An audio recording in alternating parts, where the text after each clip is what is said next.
Welcome back, and now for the news in detail. Indian occupation forces have reportedly killed 70 Kashmiris since New Delhi revoked the region's autonomy on the 5th of August. Nearly 950 people were critically wounded during the demonstrations in the occupied valley. Over 13,000 people have been arrested by Indian forces as the curfew and the communications blackout entered its 200th day. Hundreds of politicians and Kashmiri activists were also detained by Indian forces. International, regional and domestic bodies including the UN, EU, OIC and the US Congress has condemned Indian atrocities in Kashmir. On 10th of January, the Indian Supreme Court ruled the communications blackout in occupied Kashmir as unconstitutional. But New Delhi hasn't allowed any foreign media or human rights body access to the area to see the valley's on-ground situation. US congressmen have expressed concern over the grim situation in occupied Kashmir during their visit to India. Congressmen Ami Bera and George Holding urged the Indian government to release the political detainees and restore normalcy in the territory. Speaking to the media, Ami Bera said they were keen on bringing a US congressional delegation to the occupied valley. Bera said they have expressed their concern on the continued detention of political leaders in Kashmir by the Indian government.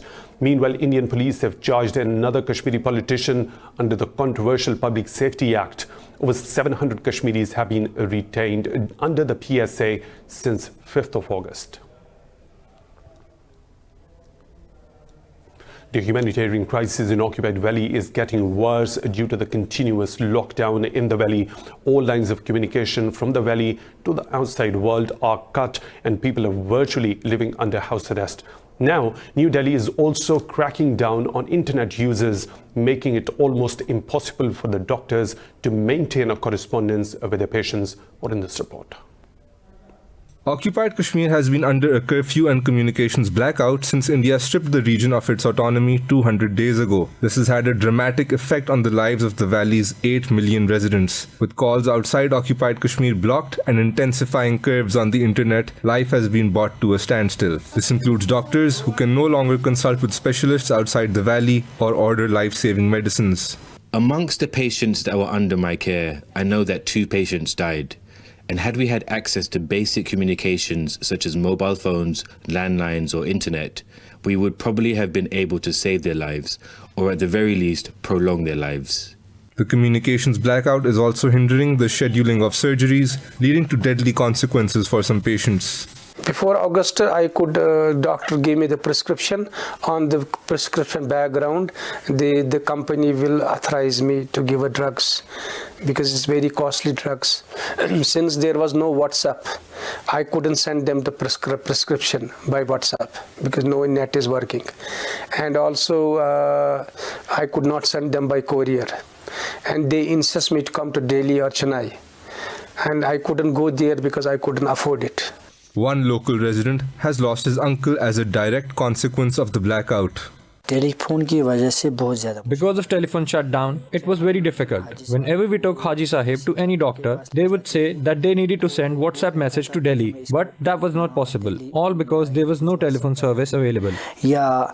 Occupied Kashmir is full of similar stories. Global rights advocacy group Access Now says India has cut the internet over 270 times from 2012 to 2019. 104 of these shutdowns took place last year. This has made India the global leader in internet censorship.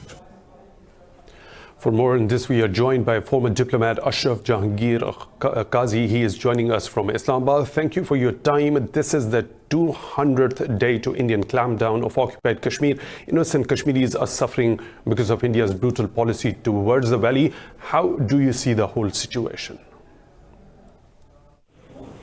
Well, as you said, it's 200 days of absolute hell for the people of Jammu and Kashmir, and especially in the valley of Kashmir, where there is still a lockdown and people can't sort of live normal lives. They can't get in touch with their loved ones. They can't get essential supplies of food. We don't know the exact numbers of people who have been injured, jailed, or even deprived of their lives. But I mean, it is a mounting situation which is getting worse and worse. Genocide Watch has already issued an alert shortly after the clampdown clamp down. And now around the world, there is very severe condemnation of India's activities. However, the real danger is that these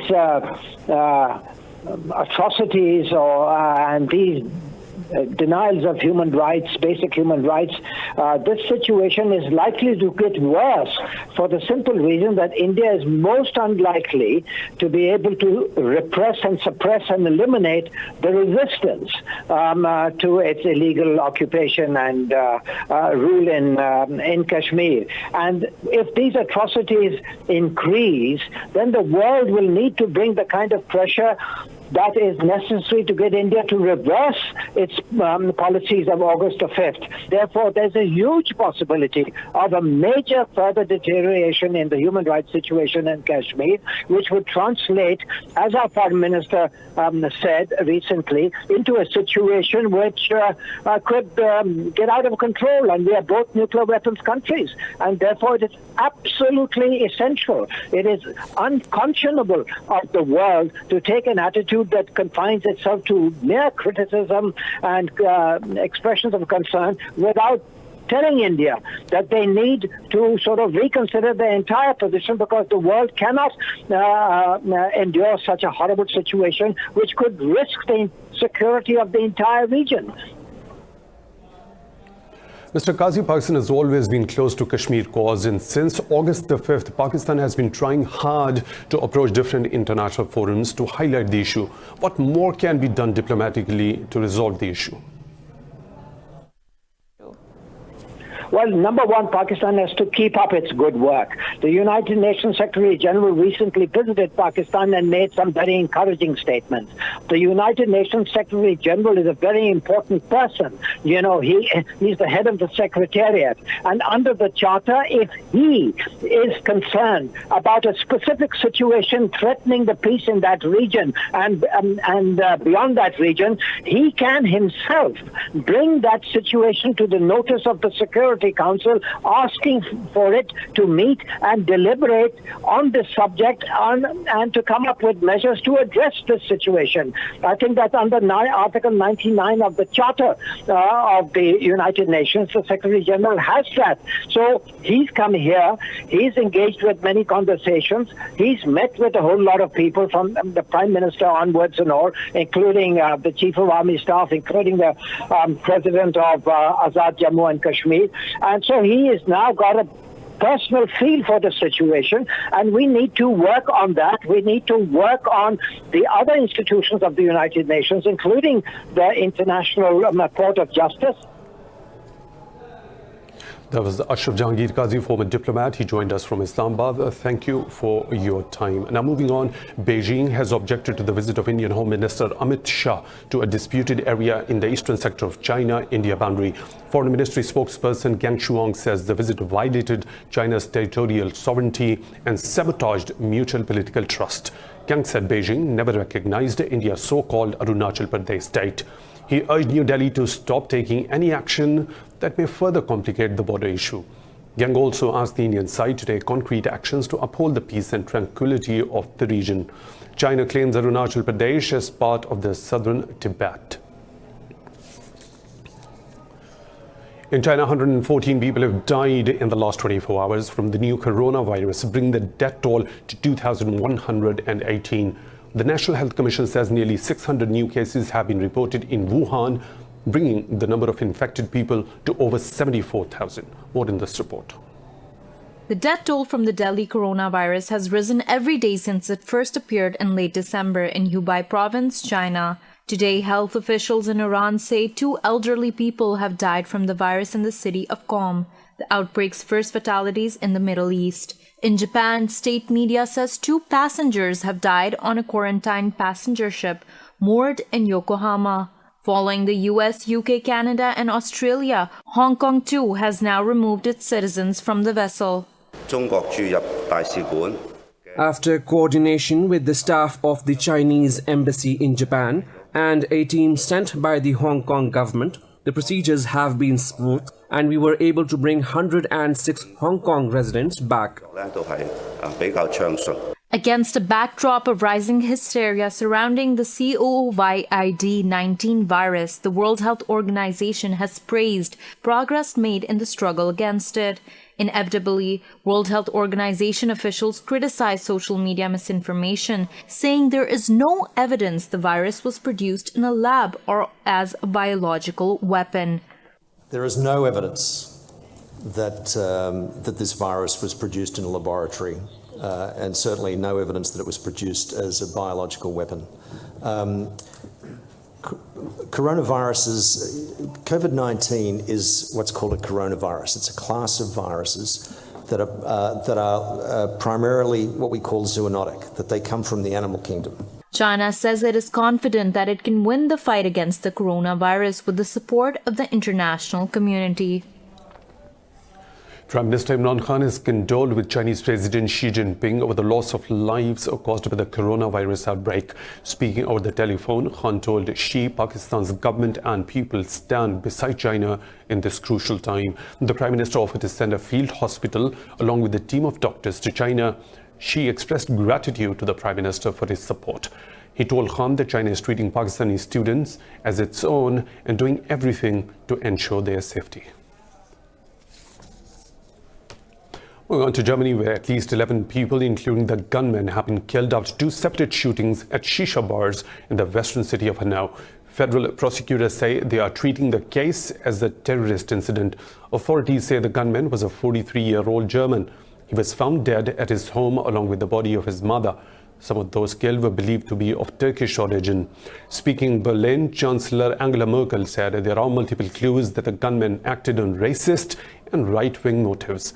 The attack comes amid growing concerns about far-right violence in Germany. In the U.S., billionaire presidential candidate Michael Bloomberg made his first appearance at the 9th Democratic debate in Nevada. The former New York City mayor was criticized by the Democratic opponents during a fiery debate 3 days before Nevada's presidential caucus. More in this report. The bid for U.S. presidential polls has started with all candidates trying to prove their nomination. 6 Democratic presidential candidates came out swinging in all directions in Nevada, but billionaire Michael Bloomberg was the main target. It was Bloomberg's first TV appearance since he announced his candidacy in November last year. Bloomberg said he is investing his money to get rid of Donald Trump, terming him the worst president. He also apologized for his stop and frisk policies during his mayoral tenure. I've sat, I've apologized, I've asked for forgiveness, but the bottom line is that we stopped too many people, but we stopped too many people, and we've got to make sure that we do something about criminal justice in this country. There is no great answer to a lot of these problems. Bloomberg's opponents criticized his record on race and history of sexist comments. Senator Elizabeth Warren said Bloomberg has harassed women, discriminated against them, and then covered it all up with non-disclosure agreements. Former Vice President Joe Biden also criticized Bloomberg for his treatment of women. I'd like to talk about who we're running against. A billionaire who calls women fat broads and horse-faced lesbians. And no, I'm not talking about Donald Trump. I'm talking about Mayor Bloomberg. Democrats are not going to win if we have a nominee who has a history of hiding his tax returns. Bloomberg seemed nervous and hesitant in a rough debut before national audience. The U.S. presidential elections are scheduled for November this year. U.S. Secretary of State Mike Pompeo has met Saudi Arabia's King Salman bin Abdulaziz during his 3-day visit to the kingdom. Earlier, Pompeo said during his time in Saudi Arabia, he will speak with kingdom's leadership about security issues and Iran. Pompeo said the economic relationship between the two countries will also be discussed. He said he will discuss continued need to stand together to counter Iran's behavior in the region. The State Secretary also met his Saudi counterpart, Prince Faisal bin Farhan. Pompeo will depart for Oman after his visit to Saudi Arabia. More stories to follow, but right after a short break. Stay tuned.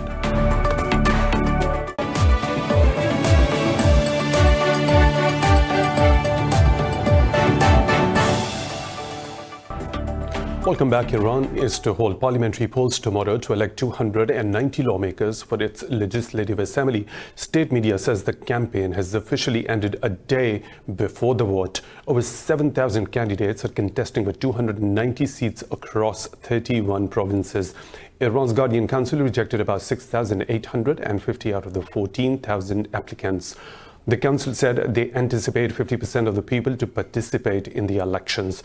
On Tuesday, Supreme Leader Ayatollah Ali Khamenei said casting votes is a religious duty. But some prominent pro-reform politicians and activists in Iran have called for a boycott of the elections. The United Nations says the conflict in northwest Syria has forced people to flee from their homes in horrendous conditions. During the Security Council briefing, the head of the UN Humanitarian Affairs, Mark Lowcock, said the unfolding catastrophe in Idlib has overwhelmed aid efforts. Lowcock said people are riding on trucks in below freezing temperatures because they have no safe place to go. The UN aid chief repeated the call for an immediate ceasefire and international humanitarian law to be respected in Syria. The international body has urged Turkey and Russia to reduce conflict in Idlib. The UN envoy for Syria, Geir Pedersen, said as sponsors of the Idlib de-escalation plan, Turkey and Russia must find a way to calm the situation. The continuing offensive has displaced 900,000 people since last December. Tunisia's Prime Minister Elias Fakhfakh has named a new coalition government after reaching an agreement with opposition in another party. The move could end 4 months of political paralysis. Fakhfakh said he wants a government based on the values of 2011 revolution that will address unemployment and improve public services. The Prime Minister submitted a list of cabinet nominees to President Kais Saied, with Nizar Yash as Finance Minister and Imad Hasgoui as Defense Minister. The proposed government forces a confidence vote in the parliament in next few days. Earlier, President Saied said he will dissolve the parliament and call for an early election if the new government can't win the confidence vote. Australia has set up a national inquiry into its 5-month-long bushfire crisis. It affected 3 in 4 Australians and prompted widespread criticism of the government for its sluggish response. A poll found confidence in the federal government decreased by 10.9% since October to 27% in January. Prime Minister Scott Morrison has defended his actions by pointing to regulations requiring states to formally request federal assistance. He claimed he worked in a constitutional grey zone by deploying thousands of troops and reservists to assist in the bushfire recovery. He said there were currently no powers to declare a national state of emergency to trigger direct federal government responses. Today, the Governor-General issued letters patent to establish the National Royal Commission into the Black Summer fires. That Royal Commission is about 3 things: improving natural disaster management, coordination across all levels of government. More than 30 people have died and thousands of homes destroyed in the fires across the country. The Royal Commission is due to report by August the 31st. Now moving on, South Africa has been in the grip of a severe drought for the last 5 years. In Zambia, after media reports and a tweet from President Edgar Lungu suggested Victoria Falls were running dry, thousands of visitors cancelled their trip. But angry local business owners say this is seasonal and happens every year. More in this report. In Zambia, the rainy season has been shorter and arriving later for years, upsetting the traditional farming cycle. The Kariba Dam, the main source of electricity, may run at only 25% capacity this year. The town of Livingstone, where tourists flock to admire the falls, has especially been hit. We had to install a generator 4 years ago because of the load shedding then, but this year has been horrendously bad. I mean, anything up to 21 hours a day here with no electricity. The tourist industry is also suffering from recent publicity it would rather have avoided. A video filmed in September purporting to show the falls reduced to a trickle made a massive buzz on social media. Zambian President Edgar Lungu exacerbated the hubbub by tweeting his response. At Livingstone, the locals were incensed, but too late. The damage was done. It had actually a huge negative impact because many tourists, they cancelled their trips to the Victoria Falls because they heard that the Victoria Falls is no more. They heard that the Victoria Falls is dead. This month, the falls are again flowing along their entire length, but the lack of tourists has bitten hard. I laid 2 off at the end of December because we just can't afford to keep everybody going. As much as I didn't want to do it, and it's very difficult. You know, they've got families, they've got kids at school, they've got mouths to feed, but I had no choice, absolutely no choice. The once busy site is now deserted, with tourism in the area dropping 25% this season.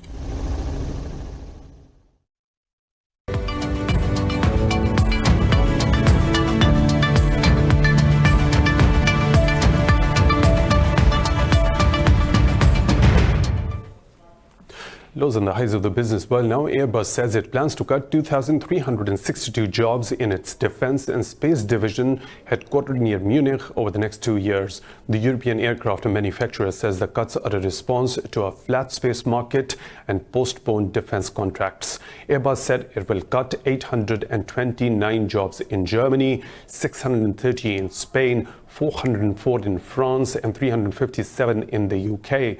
In a statement, the plane maker said its defense and space wing will continue to talk to employee representatives. The division accounts for 15% of Airbus revenue. Last week, it reported a net loss of $1.47 billion for 2019 after a heavy fine over the bribery scandal and a rise in costs of its new military aircraft. European markets are trading mixed as coronavirus epidemic is taking toll on major stocks in the region. Investors' sentiments are dwindling as they continue to speculate about economic impact of the deadly virus. Frankfurt's DAX is trading fractionally lower. London's FTSE 100 has gained a fraction. CAC 40 in Paris trading marginally lower after Air France-KLM shares fell over 3%. In Asia, Shanghai Composite closed nearly 2% higher after China cuts its lending benchmark rate as a policy measure to inject stimulus into the economy. Nikkei 225 gained a fraction after shares of index's heavyweight SoftBank Group soared nearly 3%.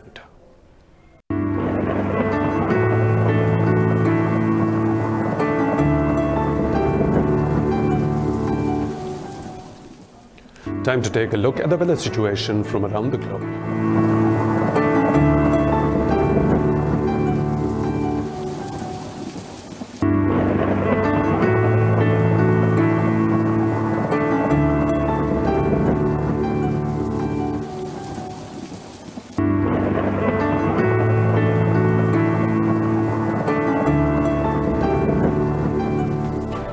And that's all for now. For the latest updates, you can follow us on social media at Indus.News.